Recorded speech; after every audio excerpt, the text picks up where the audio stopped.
All right, welcome back to the Bluegrass on this beautiful September afternoon. I'm out with a bunch of dogs and they're really tore up because we're fixing to ride this bike around. They like chasing this bike.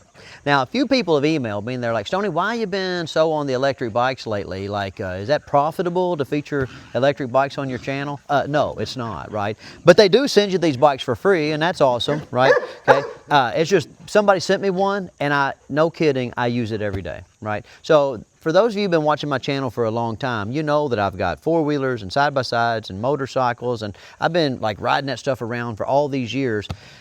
And listen, I got electric bikes and now it's just so convenient to grab the electric bike that it's really cut into my usage of my four-wheelers and my motorcycles. You know, these are just super handy, super convenient, and I can get as much exercise as I want, but no more than is good for me, right? Because as you get a little older, like sometimes a little bit too much exercise, it affects your performance the next couple of days, right? So I get this bike out every day, and not this one, actually, I have another one that suits me better because this one, let's just take a look at it. Well, we don't even have to measure it. You can just see that this bike is a little too tall for me.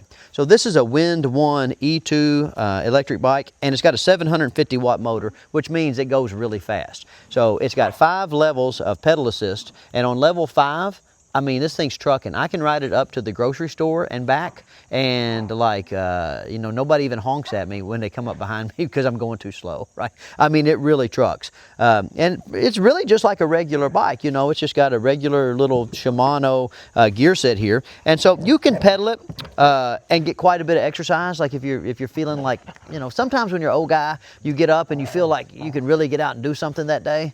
So I'll pedal it up to the store, and then I'll power assist on the way back because I get tired. Now you'll notice these dogs are kind of making a lot of noise.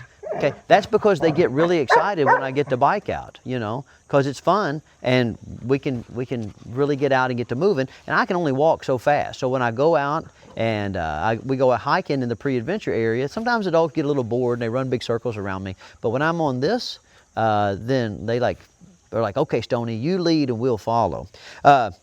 Now, I have a kid coming. He works for me. He'll be here in a few minutes, and he's 6 feet tall. And so he fits this bike pretty well.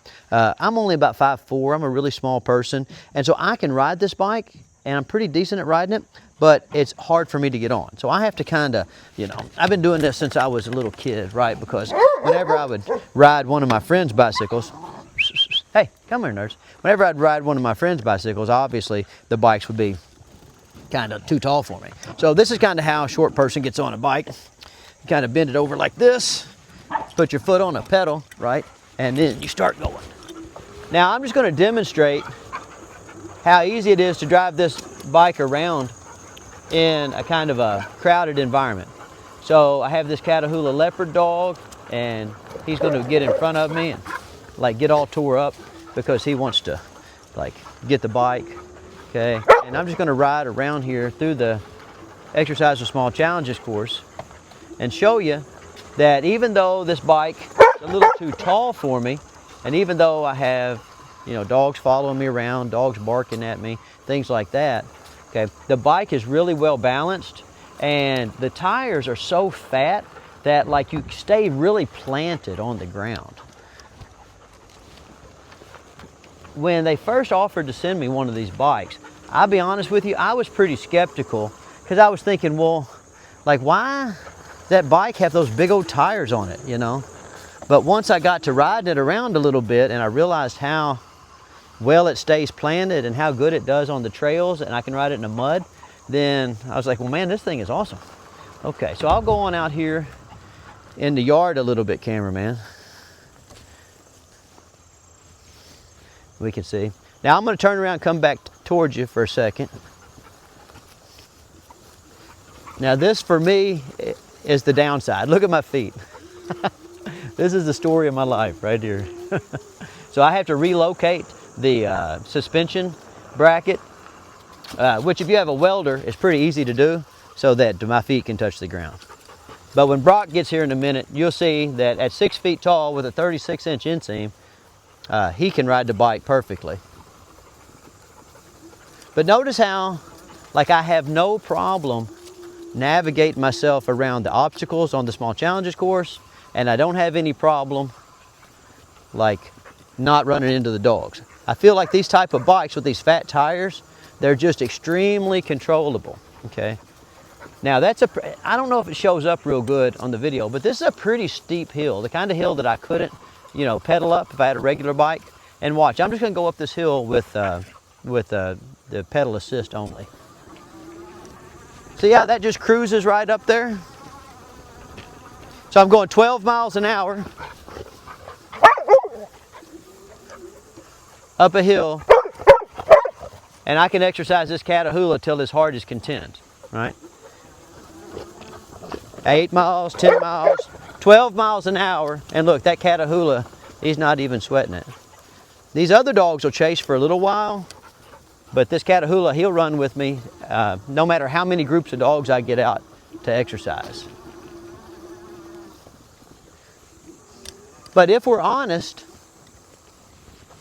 like how interesting am I really minus this electric bike, you know? I mean, look how much ground I can cover. I can practice calling the dogs, you know? Come on, dogs, come on, come on. Oh, those are very good dogs, very good dogs. I can stop real quick and turn around. Okay, all right, so go ahead and start backing up there, cameraman. So don't be in a hurry. I'm just gonna kind of show them that these fat tires allow you to go really pretty slowly, okay, even in the grass. So I'm just barely pedaling and barely using the power assist. And what I'm gonna do is I'm gonna pedal myself up here to the Exercise with Small Challenges course, and then I'm gonna put my foot on a block because that's how short people have to ride bicycles. Oh, very nice. Now let me know in the comment section below if you've ever had to do this on a bike. Because I've had to do that my whole life. All right, cameraman, I'm gonna cruise around here one more time, and then I'll end up over here somewhere. Very nice.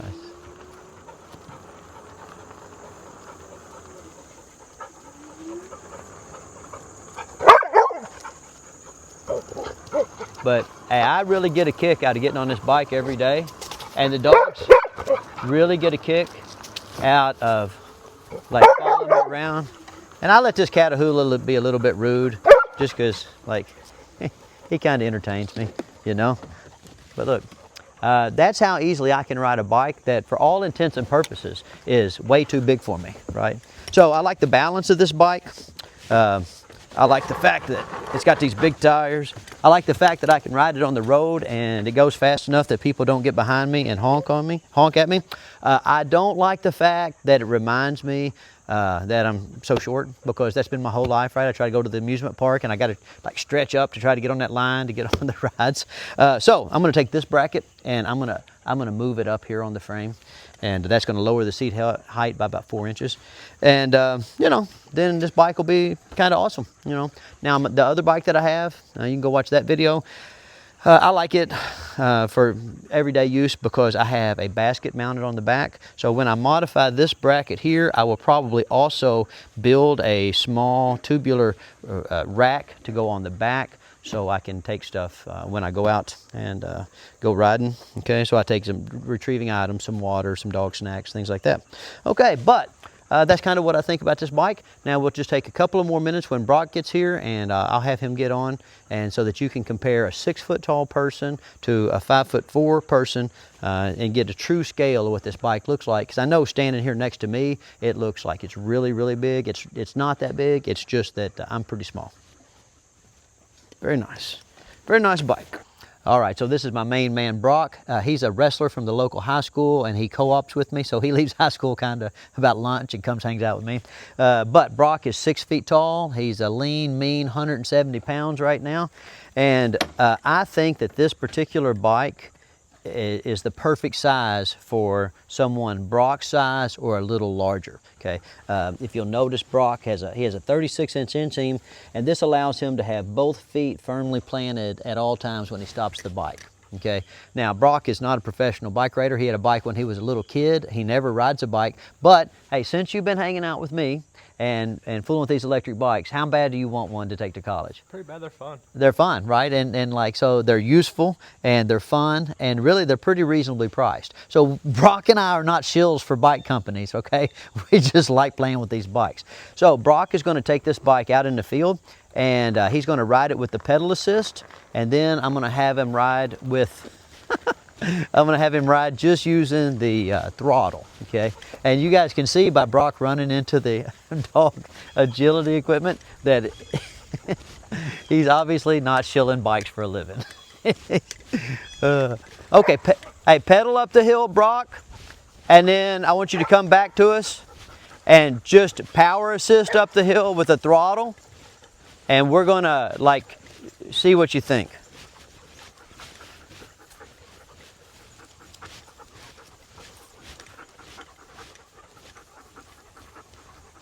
So like pedaling, you know, pedaling a bike in grass is kind of hard, especially for people that don't ride bikes very often, okay? So if I turn, like I have another bike around here, a mountain bike, and I gave it to Brock to ride, and you know, he couldn't pedal it up the hill. But I put him on this power assist bike, and he does perfect, okay? So like, I really get a kick out of these bikes. Okay, now Brock, just turn around and just use your throttle, not your pedals. And let's see if this bike will carry a 170-pound kid up this hill easily. Now, I think Brock is in pedal assist power 1. Okay, and when he comes back, I'm going to have him jack it all the way up to pedal assist power 5. Okay, Brock, now hit the plus sign and take your pedal assist up to 5, and then ride it up and down the hill and come tell me how much difference it was.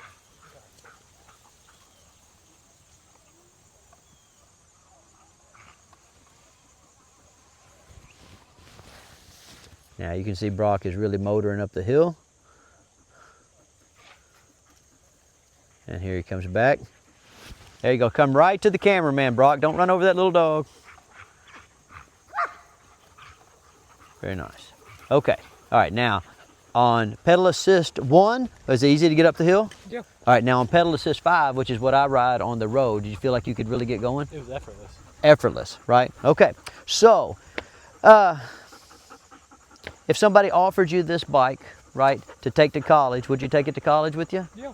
Okay, well, there you go, right? So Brock is a high school senior. He's in shape, good kid, but even though you're in shape and you need to, you know, need to stay on weight, is it nice to have an electric motor? Yeah, it'd be fun, convenient. Nice to have an electric motor, right? So you ride the bike to practice and take the electric motor home. All right, that's what I think about the Windone E2 electric bike. Very nice job, Brock. Come on, get to work.